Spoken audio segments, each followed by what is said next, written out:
Hello विद्यार्थी मित्रों, આજે હું તમારું લેક્ચર લઈશ. અત્યાર સુધી હેતલ મિસ તમને ભણાવ્યું, બરાબર? એ જ ભણાવશે, પણ હમણાં જ્યાં સુધી સ્કૂલ નહીં ખુલે ત્યાં સુધી મારે અમુક પાઠ તમને સમજાવવાના છે. મારું નામ હિના મિસ, હિના બેલાણી. ઓકે, સમજાઈ ગયું? તો હવે આપણે આગળ જોઈએ. તમારું નવું ચેપ્ટર ઓપરેટિંગ સિસ્ટમ ચાલક પદ્ધતિ. ઓપરેટિંગ સિસ્ટમ ચાલક પદ્ધતિ પાર્ટ 1 આપણે ભણવા જઈ રહ્યા છીએ. પાર્ટ 2 માં હું તમને સ્વાધ્યાય કરાવીશ. તો ચાલો મિત્રો આપણે જોઈએ. હવે ઓપરેટિંગ સિસ્ટમ શું છે? દરેક સ્કૂલને વ્યવસ્થિત ચલાવવા માટે પ્રિન્સિપાલની જરૂર પડે. પાયલોટ વગર એરોપ્લેન ઉડાડવું શક્ય નથી. આવી જ કંઈક રીતે દરેક કમ્પ્યુટરને વ્યવસ્થિત ચલાવવા માટે એક ખાસ સોફ્ટવેરની જરૂર પડે છે, બરાબર? આ સોફ્ટવેરને ઓપરેટિંગ સિસ્ટમ કે ચાલક પદ્ધતિ કહે છે. સમજાઈ ગયું તમને? ચાલક પદ્ધતિ કે ઓપરેટિંગ સિસ્ટમ એટલે શું? કમ્પ્યુટર તમારે જો વ્યવસ્થિત ચલાવવું હોય તો તમારે તમારા કમ્પ્યુટરમાં ઓપરેટિંગ સિસ્ટમ હોવી જરૂરી છે. ઓપરેટિંગ સિસ્ટમ વગરનું કમ્પ્યુટર લાખો રૂપિયાનું હોય પણ એ કાંઈ જ કામનું નથી, બરાબર? હવે ઓપરેટિંગ સિસ્ટમ શું કરે છે? તો કમ્પ્યુટર ચાલુ કરતાની સાથે જ ચાલક પદ્ધતિ એટલે કે ઓપરેટિંગ સિસ્ટમ પોતાનું કામ શરૂ કરી દે, બરાબર? અને ક્યાં સુધી પોતાનું કામ શરૂ રાખે? જ્યાં સુધી કમ્પ્યુટર બંધ ન કરીએ ત્યાં સુધી એ સતત તેનું કામ કરતી જ રહે છે, બરાબર? ચાલક પદ્ધતિ કમ્પ્યુટરના હાર્ડવેર, અન્ય સોફ્ટવેર તથા વપરાશકર્તા વચ્ચે એક સેતુ જેવું કાર્ય કરે છે. બ્રિજ, સેતુ જેવું કાર્ય કરે છે, બરાબર? જો અહીંયા મેં બતાવ્યું છે કે ઓપરેટિંગ સિસ્ટમ શું કરશે? તો કે માઉસ, પ્રિન્ટર, કીબોર્ડ, મોનિટર, પછી તેની અંદર રહેલી એપ્લિકેશન, સોફ્ટવેર, ડિસ્ક ડ્રાઈવ, આ બધાનું સંચાલન કરશે. સમજાઈ ગયું? બરાબર? અને પછી શું કરશે? આપણે જે કમાન્ડ આપ્યા એ કમ્પ્યુટર સુધી, પ્રોસેસર સુધી પહોંચાડે. પ્રોસેસર જે કાંઈ કે એ આપણા સુધી પહોંચાડે. આવી રીતે કમ્પ્યુટર અને વપરાશકર્તા વચ્ચે સેતુ સમાન રહે છે, બરાબર? એટલે ઓપરેટિંગ સિસ્ટમનું મહત્વ ખૂબ છે. કોઈ પણ ચાલક પદ્ધતિની મુખ્ય 3 જવાબદારી હોય. પહેલી, કમ્પ્યુટરના hardware, monitor, keyboard, DVD, printer, scanner જેટલું જોડાયેલું હોય એની સાથે એનું સંચાલન કરવું, એટલે બરાબર એ કામ કરે છે કે નહીં એ જોવે. બીજું શું છે? ફાઇલ પદ્ધતિ આપવી, જેના દ્વારા કમ્પ્યુટરમાં રહેલી ફાઇલોનું વ્યવસ્થાપન સરળ રીતે કરી શકાય. કમ્પ્યુટરની અંદર હજારો ફાઇલો હોય તો એ બધાને સંચાલિત કોણ કરે છે? Operating system. ત્રીજું, વપરાશકર્તાને અન્ય પ્રોગ્રામોનો સરળતાથી ઉપયોગ કરી શકે તેવું માધ્યમ પૂરું પાડવું, જેથી વપરાશકર્તાને કાંઈ પ્રોબ્લેમ થાય નહીં એવું સરળ અને સ્મૂધ માધ્યમ પૂરું પાડનાર કોણ હોય છે? ચાલક પદ્ધતિ. આ ત્રણેય ઉપયોગો તમને ખ્યાલ આવી ગયા, બરાબર? આ 3 ચાલક પદ્ધતિની મુખ્ય જવાબદારી છે. જો અહીંયા આ યુઝર છે, આ કમ્પ્યુટર છે, યુઝર જે કંઈ કે એ કમ્પ્યુટરને એનો સંદેશો પહોંચાડે, કમ્પ્યુટર જે કંઈ કે એ યુઝરને સંદેશો પહોંચાડે. એટલે અહીંયા મેં બતાવ્યું છે એમ ઉપયોગકર્તા સાથેનો સેતુ છે. ઓપરેટિંગ સિસ્ટમ એ બંને વચ્ચે પુલ સમાન છે. આપણે એના દ્વારા જ કમ્પ્યુટર સાથે જોડાયેલા રહીએ છીએ.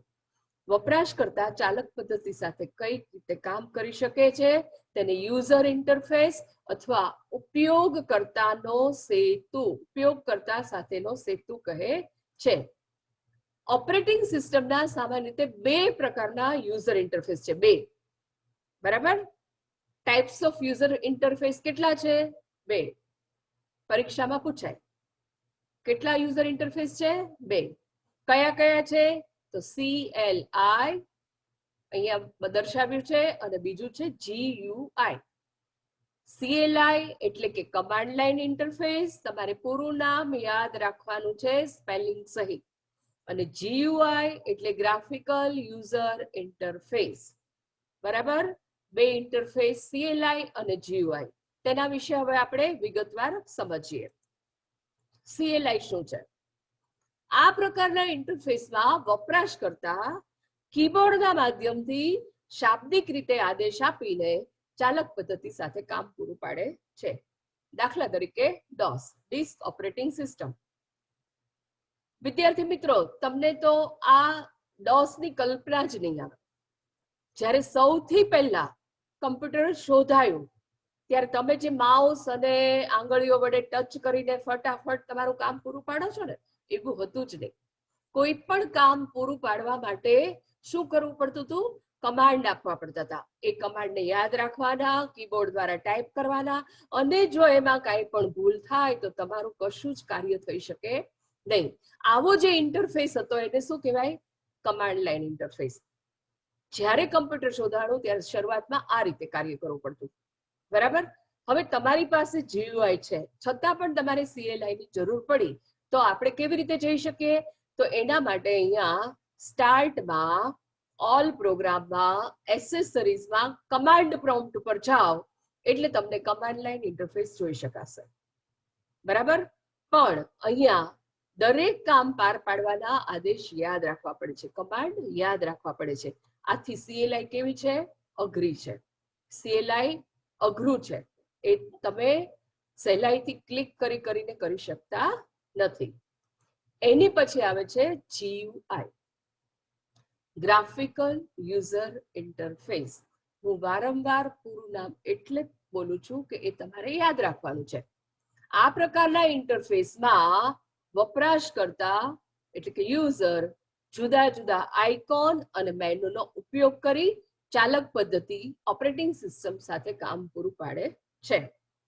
અહીં કોઈ કમાન્ડ તમારે યાદ રાખવા પડતા નથી. કેટલી મજા ને! કાંઈ યાદ જ નહીં રાખવાનું, ક્લિક કરી નાખવાનું. બરાબર? આથી આ પ્રકારની ચાલક પદ્ધતિ સાથે કામ કરવું કેવું છે? બહુ જ ઈઝી છે. બહુ જ સરળતાથી તમે પણ કાર્ય કરી શકો છો. આજે તમે આટલા નાના છો છતાં પણ તમે ફટાફટ કોપી ને સિલેક્ટ આ બધું કરી શકો છો ને.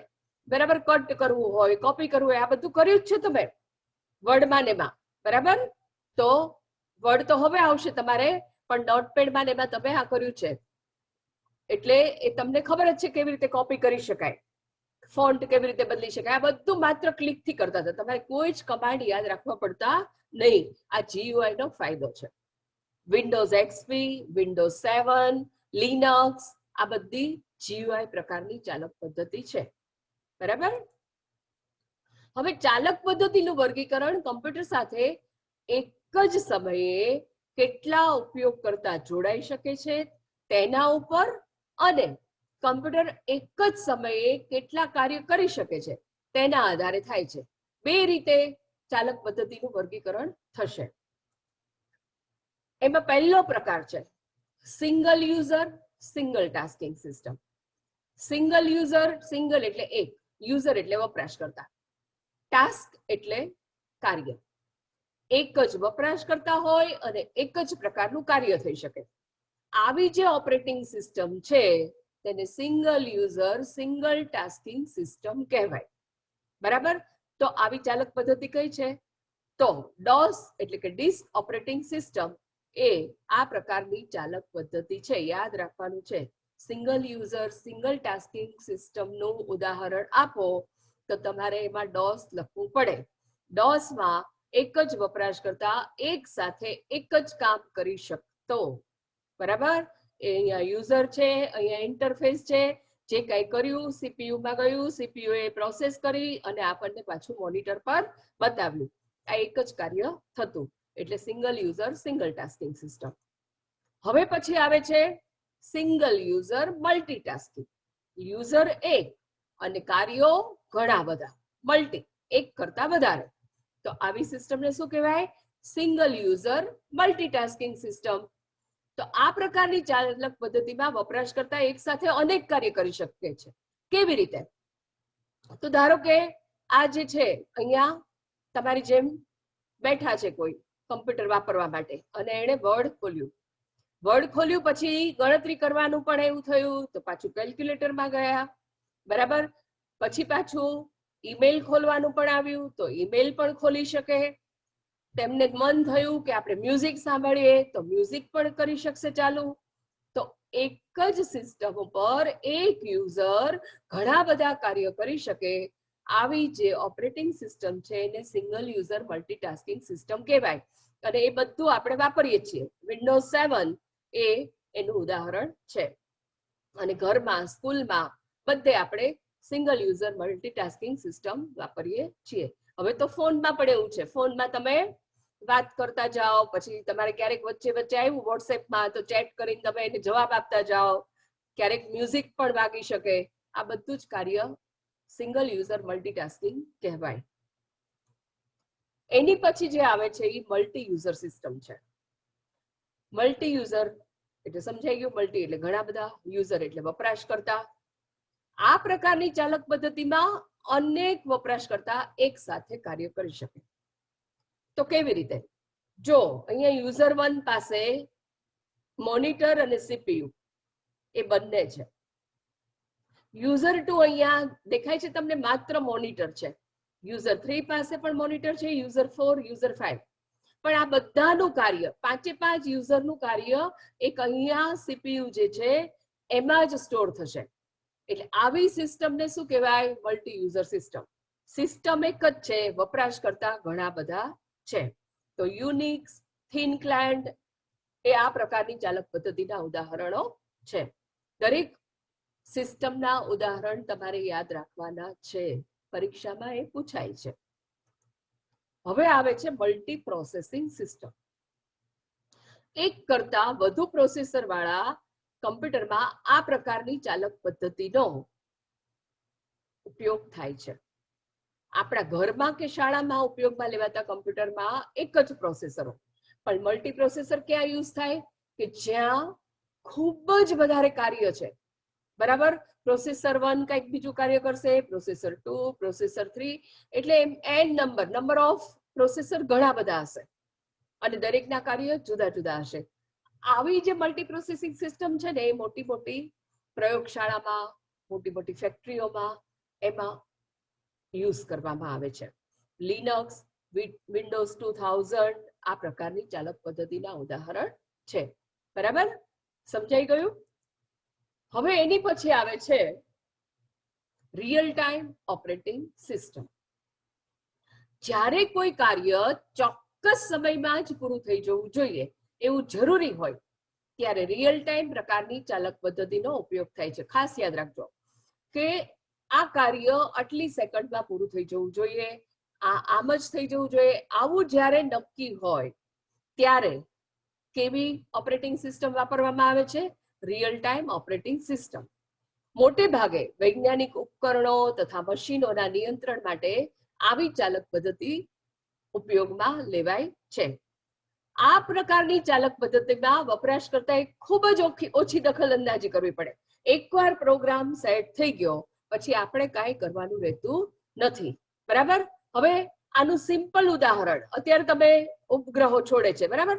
ઉપગ્રહો છોડ્યા પછી ચંદ્ર પર જાય ને તમને ખબર હશે પેલું મંગળ મિશન ને બધું જોયું હશે તો કે આખું કમ્પ્યુટરની લેબમાંથી જ એનું સંચાલન થતું હોય અને ક્યારે એ ઉપગ્રહ ક્યાં પહોંચે બધું જ તમને દેખાય. તો એ બધી રિયલ ટાઈમ ઓપરેટિંગ સિસ્ટમ જે ખૂબ ઉચ્ચ પ્રકારની હોય એનું એ ઉદાહરણ છે. સિમ્પલ ઉદાહરણ માઇક્રોવેવ, વોશિંગ મશીન એ બધું છે. લિફ્ટ, ધારો કે માઇક્રોવેવમાં તમે 5 મિનિટ સેટ કર્યું, કાંઈ પણ તમારે ગરમ કરવું છે કે કુક કરવું છે તો 5 મિનિટ દબાવો અને સ્ટાર્ટ કરો, પછી 5 મિનિટ પછી બંધ જ થઈ જાય.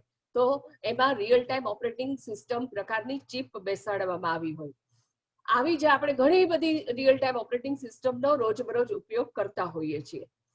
આટલા જે ઓપરેટિંગ સિસ્ટમના પ્રકારો છે એ તમારે વાંચવાના છે, તમારે યાદ કરવાનું છે. આવતા ચેપ્ટરમાં આપણે તેનો સ્વાધ્યાય લઈશું. એ પહેલા તમારે મેં સમજાવ્યું છે એ વિડીયો જોવાનો છે. અને વાંચવાનું પણ છે. Okay, thank you, by.